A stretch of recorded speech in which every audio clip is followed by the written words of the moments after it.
As we've been discussing, President Trump says the U.S. is engaged in talks with Iran. He told reporters today that Iran gave the U.S. a, quote, very big present related to oil and gas in the Strait of Hormuz, but did not offer specifics.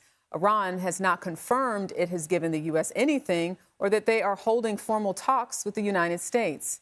CBS News national security contributor Sam Vinograd is here to explain it all. Sam is also a former assistant secretary for counterterrorism at the Department of Homeland Security. So, Sam, good to see you. Great to have you on the show. What is likely going on behind the scenes right now to move towards setting up more formal talks between the U.S. and Iran, and talks that Iran would admit are actually happening too?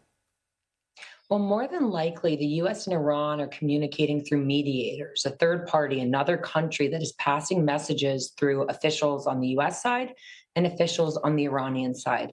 Certainly, there is going to be a lot of suspicion by the Iranians about whether they can trust the Trump administration, based on the fact that the Trump administration withdrew from the first Iran nuclear deal, and then more recently, the fact that the Trump administration began Operation Epic Fury, and then in the midst of ongoing negotiations about Iran's nuclear program.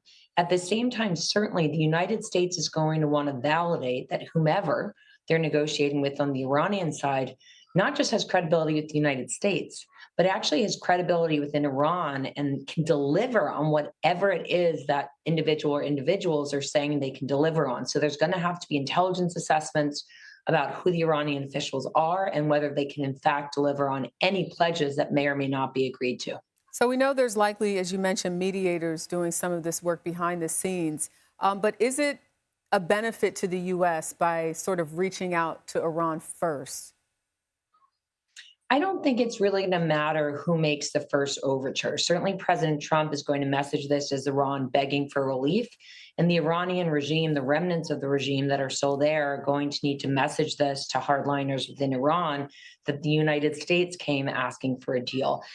Generally, it's somewhat inconsequential who reached out first. The most important thing is ending the violence in a way that guarantees US national security objectives are achieved. And what we don't know is whether negotiations will focus on just, for example, the Strait of Hormuz, just the nuclear program, or whether, for example, negotiations on Iran's ballistic missile program will be on the table, their support for proxies, and more.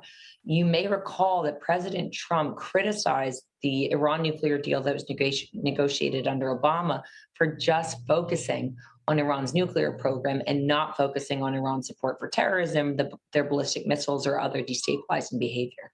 All right, Sam Vinograd, always appreciate your time. Thank you.